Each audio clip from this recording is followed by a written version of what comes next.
Shalom, perkenalkan nama saya Serlin Justin Mewarni Ule. Saya mahasiswa STTA Unias Barat.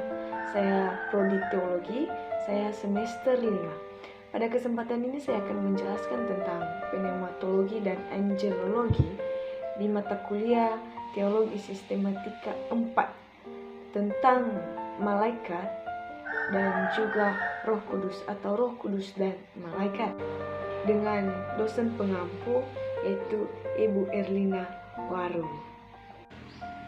Nah, secara etimologis, kata pneuma berasal dari bahasa Yunani yang artinya adalah angin, roh, dan nafas.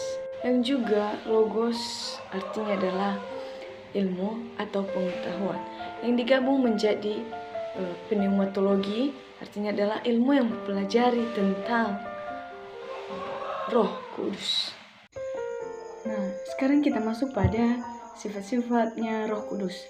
Ada 5 sifat-sifat Roh Kudus.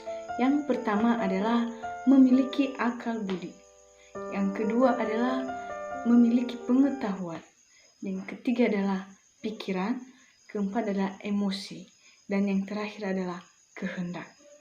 Roh Kudus juga memiliki karya-karya atau menampilkan karya-karyanya yang serupa dengan Bapa dan juga dengan Yesus. Yang pertama adalah Roh Kudus itu mengajar. Yang kedua adalah Roh Kudus itu bersaksi. Ketiga adalah Roh Kudus membimbing. Yang keempat adalah Roh Kudus meyakinkan. Kemudian Roh Kudus itu melahirbarukan. Roh Kudus itu menjadi pendoa syafaat. Dan yang terakhir adalah Roh Kudus itu memerintah. Roh Kudus juga memiliki posisi, artinya adalah posisinya mengonfirmasikan personalitasnya. Yang pertama adalah Roh Kudus dapat didukakan. Yang kedua adalah Roh Kudus dapat dihujat. Yang ketiga adalah Roh Kudus dapat didustai. Dan yang terakhir adalah Roh Kudus dapat ditaati.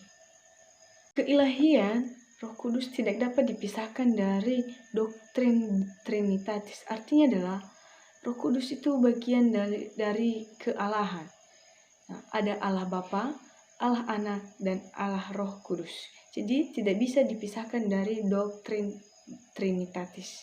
Pada saat dia disebut sebagai Roh Allah, di situ dinyatakan bahwa dia adalah Allah yang sejati. Kita bisa lihat atau kita bisa bandingkan dalam Alkitab yang terambil dari 1 Korintus pasal 2 ayat 11. Nah, ada juga beberapa atribut dari Roh Kudus atau sesuatu yang melekat dalam pribadi Roh Kudus. Yang pertama adalah hidup, yang kedua adalah Maha Tahu, yang ketiga adalah Maha Kudus, yang keempat adalah Maha Hadir, kelima adalah kekal, yang keenam adalah kekudusan, ketujuh adalah kasih, dan yang kedelapan adalah kebenaran. Nah, ada beberapa juga karya-karya ilahi dari Roh Kudus. Yang pertama adalah sebagai pencipta, yang kedua adalah kelahiran Kristus, yang ketiga adalah inspirasi kitab suci, yang keempat adalah regenerasi, yang kelima adalah perantaran, yang keenam adalah pengudusan, yang ketujuh adalah penolong orang-orang kudus. Juga ada beberapa representasi dari Roh Kudus. Yang pertama adalah pakaian, kedua adalah merpati, ketiga adalah jaminan.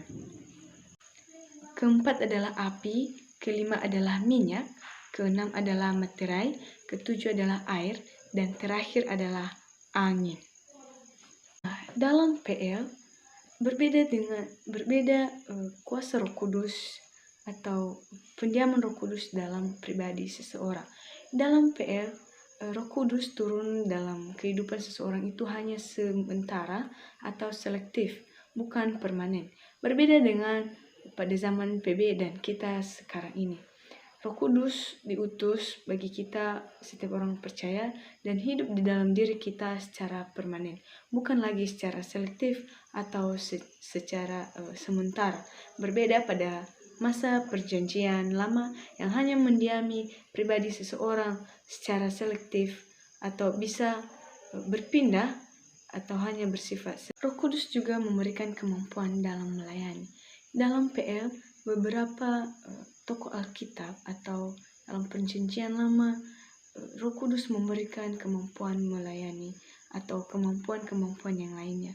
Seperti kepada Simpson diberikan kemampuan fisik, dan kepada Saul, Daud, Yosua dan lain sebagainya diberikan kemampuan untuk memimpin.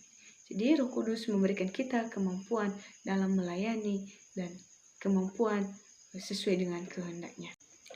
Ketika kita juga melawan Roh Kudus atau menghujat Roh Kudus, artinya itu adalah dosa manusia dan tidak akan diampuni. Itu adalah dosa manusia ketika kita melawan Roh Kudus. Hal itu harus dicatat bahwa dosa melawan Roh Kudus itu adalah kekal. Kita bisa melihat dalam Matius 12 ayat 31 sampai 32. Artinya adalah tidak ada pengampunan, kesempatan lagi untuk bertobat. Hal itu dapat dimaafkan dan tidak akan pernah diampuni. Hal itu tidak dapat dimaafkan dan tidak dapat diampuni. Artinya adalah tidak ada kesempatan lagi untuk kita bertobat. Tidak ada kesempatan untuk bertobat atau kesempatan untuk diampuni ketika kita melawan Roh Kudus. Jadi hati-hati dalam bertindak, mari berpikir sebelum bertindak. Baptisan sebagai karya Roh Kudus berbeda dengan baptisan air dan baptisan Roh Kudus. Ketika kita menerima Kristus, kita bisa juga bisa dibaptis, artinya adalah tanda bahwa kita sudah percaya, bertobat, dan lahir baru. Tetapi kelahiran atau baptisan Roh Kudus itu adalah kehendaknya Roh Kudus, artinya pekerjaan Roh Kudus. Kita tidak memaksa, tetapi kita bisa meminta dan berdoa kepada Tuhan, kepada Allah untuk dibaptis dengan Roh Kudus. Tetapi itu bukan sesuatu yang harus kita paksa. Itu adalah kehendak dari Roh Kudus ketika kita dibaptis oleh Roh Kudus. Baptisan Roh Kudus itu dijabarkan sebagai pekerjaan Roh Kudus, di mana Roh Kudus menempatkan orang percaya ke dalam persekutuan orang Kristen dan ke dalam persekutuan dengan orang-orang percaya kepada Kristus, orang-orang percaya yang lainnya di dalam tubuh Kristus. Kita bisa melihat atau kita bisa membandingkan dalam 1 Korintus pasalnya yang ke-12 ayatnya yang ke-13. Roh Kudus adalah permanen dalam kehidupan kita. Artinya kita boleh merasakan penyertaan dari Roh Kudus. Ada beberapa indikator yang meneguhkan fakta ini. Yang pertama adalah Roh Kudus adalah suatu karunia. Yang kedua adalah Roh Kudus diberikan pada waktu keselamatan. Yang ketiga adalah Roh Kudus tinggal pada diri orang percaya secara permanen. Keempat adalah pemeterian Roh Kudus adalah salah satu dari banyaknya karya Allah yang ditunjukkan pada orang-orang percaya untuk menjamin keselamatan. Kita bisa lihat dalam 2 Korintus pasalnya yang ke-1 ayatnya yang ke-22 atau di Efesus pasalnya yang ke-1 ayatnya yang ke-13 dan pasal yang ke-4 ayatnya yang ke-30. Nah, sekarang kita masuk pada karunia-karunia Roh Kudus. Definisi singkat dari karunia rohani adalah suatu atau pemberian anugerah bagi setiap umat percaya. Definisi yang lebih lengkapnya adalah pelimpahan ilahi akan kemampuan khusus untuk pelayanan atas anggota tubuh. Konsep yang tercangkup dalam karunia-karunia rohani yang pertama adalah karunia rohani pada seseorang adalah perlengkapan dari Allah bagi pelayanan rohani secara individu. Kita bisa melihat dalam 1 Korintus pasal 12 ayatnya yang ke-11. Yang keduanya adalah suatu karunia rohani bagi gereja adalah di mana secara unik seseorang diperlengkapi bagi pendidikan dan pendewasaan gereja. Kita bisa melihat di dalam Efesus pasal yang ke-4 ayat yang ke-11 sampai ke-13. Karunia-karunia rohani tidak sama dengan bakat alamiah. Mungkin ada kaitannya, tetapi suatu bakat alamiah adalah suatu kemampuan yang dimiliki oleh seseorang sejak lahir dan kemudian dikembangkan. Sedangkan karunia rohani adalah diberikan secara supranatural oleh Allah pada saat pertobatan. Nah, ada beberapa deskripsi dari karunia-karunia rohani. Yang pertama adalah rasul, kedua adalah nabi, ketiga adalah mujizat, keempat adalah kesembuhan, kelima adalah bahasa-bahasa lidah, keenam adalah penginjilan, ketujuh adalah pendeta atau pengajar, kedelapan adalah melayani.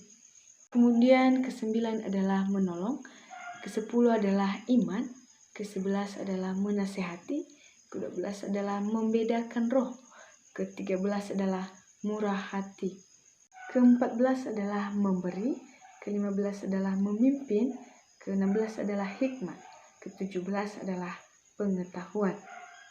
Sekarang kita masuk pada pemenuhan dari Roh Kudus. Dasar dari kepenuhan Roh Kudus kita bisa lihat di Efesus pasal 5 ayat 18. Yang dikatakan bahwa hendaklah kamu penuh dengan Roh Kudus. Perintah untuk dipenuhi oleh Roh Kudus diberikan kontras dengan peringatan jangan mabuk oleh anggur. Artinya ketika kita mau dipenuhi oleh Roh Kudus, jangan kita mabuk oleh anggur. Kemabukan memperlihatkan ketidakmampuan orang itu untuk menguasainya. Natur dari kehidupan orang Kristen adalah kontras dengan natur dari pemabuk yang tidak beralkohol, maksudnya adalah tidak terkontrol, bukan alkohol tapi tidak terkontrol. Arti dari dipenuhi dalam bahasa Yunani adalah pleroste, adalah penguasaan. Artinya ketika kita dipenuhi oleh Roh Kudus adalah kuasa dari Roh Kudus. Roh Allah yang menyertai adalah pribadi yang harus terus-menerus mengontrol dan mendominasi kehidupan. Kontras yang lebih lanjut dapat dicatat antara orang percaya yang rohani dan orang percaya duniawi. Kita bisa melihat dalam 1 Korintus pasal 2 ayat 9 dan pasal yang ketiga ayatnya yang keempat. Orang dunia adalah orang yang hidup dalam kuasa kedagingan, menurut dan didikte oleh daging. Dan orang rohani adalah orang yang hidup dalam kuasa Roh Kudus. Pemenuhan Roh Kudus harus terjadi karena yang pertama adalah esensial untuk kedewasaan orang percaya. Kita bisa lihat dalam 1 Korintus pasal 3 ayat 1-3. Solusi hidup lama kedagingan adalah dikontrol dan dipenuhi oleh Roh Kudus. Yang kedua adalah esensial untuk pelayanan orang percaya. Kita bisa melihat dalam Kisah Para Rasul pasal 3 ayatnya yang ke-31. Dalam Kisah Para Rasul pasal 4 ayat 31 menggambarkan bagaimana relasi antara dipenuhi dan pelayanan adalah pemenuhan oleh Roh Kudus yang memampukan orang percaya untuk berbicara tentang firman Tuhan dengan benar. Ketika Rasul Paulus dipenuhi oleh Roh Kudus, ia langsung dapat memproklamasikan tentang Kristus sebagai anak Allah.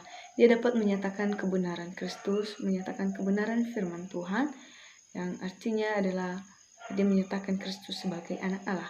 Kita bisa melihat di dalam Kisah Para Rasul pasal 9 ayatnya ke-17 sampai ke-20. Ada 3 faktor tentang konsep dipenuhi dengan Roh Kudus. Yang pertama adalah suatu perintah, yang kedua adalah berulang, atau yang ketiga adalah bersyarat. Ada beberapa perintah yang berhubungan dengan pemenuhan Roh Kudus. Yang pertama adalah jangan mendukakan Roh Kudus. Yang kedua adalah jangan memadamkan Roh Kudus. Yang ketiga adalah berjalan dalam Roh. Yang keempat adalah hal lain pengakuan dosa. Kita bisa melihat dalam 1 Yohanes pasal 1 ayatnya yang ke-9. Akibat dipenuhi oleh Roh Kudus dapat menghasilkan buah-buah roh. Sebagai tambahan, orang-orang percaya akan reseptif pada pelayanan pengajaran Roh Kudus, akan memperlihatkan sukacita, kesatuan, dan pengucapan syukur di tengah jemaat, dan akan memperlihatkan dedikasi pada Allah dan tidak serupa dengan dunia. Kita bisa melihat dalam Roma pasal 1 ayatnya yang ke-2. Sekarang kita masuk pada pembahasan angelologi atau malaikat. Yang pertama kita akan melihat atau membahas tentang definisi dari angelologi. Secara etimologi, kata angelologi berasal dari dua kata dalam bahasa Yunani. Yang pertama adalah angelos, yang artinya adalah utusan atau malaikat, dan logos atau logi yaitu perkataan, ilmu atau pengetahuan, yang artinya adalah angelologi merupakan ilmu yang mempelajari tentang malaikat. Keberadaan malaikat secara seragam disajikan di dalam kitab suci. 34 kitab di Alkitab memberikan referensi pada malaikat, 17 di PL dan 17 di PB. Asal mula malaikat. Kita tidak dapat mengetahui kapan malaikat diciptakan. Tetapi dalam Ayub 38 ayat 7 mengatakan bahwa malaikat-malaikat itu disebut sebagai bintang fajar atau anak Allah. Malaikat-malaikat dijadikan pada saat ia menciptakan langit dan bumi. Kita bisa melihat dalam Kejadian 1 ayat 1, Ayub 38 ayatnya yang ke-4 sampai ke-7. Dan mungkin sebelum dunia ini dijadikan, kita bisa melihat dalam Kolose pasal 11 ayat 16 dikemukakan bahwa mereka itu diciptakan oleh anak Allah dan untuk Dia. Malaikat-malaikat tidak sama dengan manusia. Mereka lebih berkuasa, mereka lebih berpengetahuan daripada manusia sekarang ini. Natur atau atribut malaikat adalah keberadaan yang bersifat roh. Kedua adalah malaikat adalah makhluk ciptaan. Ketiga, malaikat diciptakan secara serentak dan tidak terhitung jumlahnya. Keempat, malaikat memiliki utusan lebih tinggi daripada manusia. Dan sekarang tentang klasifikasi malaikat. Para malaikat berperan sebagai penguasa pemerintah. Dalam Efesus 6 ayat yang ke-12 menunjuk pada yang pertama, tingkat dari para malaikat yang jatuh. Kedua, pemerintahan Allah, mereka yang berada di tingkat pertama atau tertinggi. Ketiga, penguasa adalah mereka diberi otoritas. Keempat adalah penghulu dunia gelap, mengekspresikan kuasa atau otoritas yang mereka terapkan atas dunia ini. Klasifikasi yang kedua adalah malaikat yang memiliki tingkat yang tertinggi. Malaikat yang adalah individu yang terutama. Yang pertama adalah Mikhail, malaikat Mikhail, yang berarti siapakah yang seperti Allah. Yang artinya adalah malaikat Mikhail adalah sebagai pembela.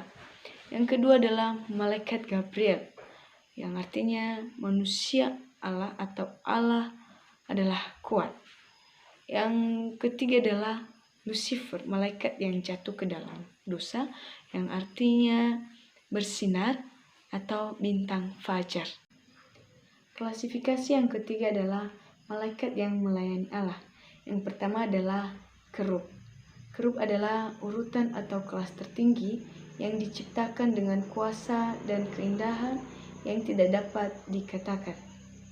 Malaikat yang melayani yang kedua adalah serafim, yang berarti yang dibakar, digambarkan mengelilingi takhta Allah. Kita bisa melihat dalam Yesaya pasal 6 ayat yang kedua. Yang terakhir adalah pelayanan malaikat. Pelayanan malaikat yang pertama adalah malaikat melayani Yesus. Yang kedua adalah malaikat melayani orang percaya. Yang ketiga adalah relasi malaikat dengan orang yang tidak percaya. Para malaikat telah dan akan terus terlibat dalam penerapan penghakiman atas orang yang tidak percaya. Para malaikat mewartakan kedatangan penghancuran Sodom karena dosa mereka. Dalam Kejadian 19 ayatnya yang ke-12 sampai ke-13. Sebelum puncak awan penghakiman, malaikat akan mewartakan penghancuran dari kuasa dunia bersama dengan mereka yang menyembah bintang buas itu. Dalam Wahyu pasal 14 ayat yang keempat dan 7, 8 sampai ke 9, 15, 17 sampai ke 18. Jadi demikian pemaparan materi yang bisa saya sampaikan dalam mata kuliah Teologi Sistematika keempat tentang pneumatologi dan angelologi, Roh Kudus dan malaikat sebagai UAS dalam semester ini. Jadi saya Serlin Justin Mawarnigula. Jika ada kesalahan dalam penyampaian materi ini, kekhilafan, tutur kata yang tidak berkenan, mohon dimaklumi dan dimaafkan. Jadi sekian yang bisa saya sampaikan, yang bisa saya paparkan dalam materi kali ini. Saya pamit undur diri. Shalom.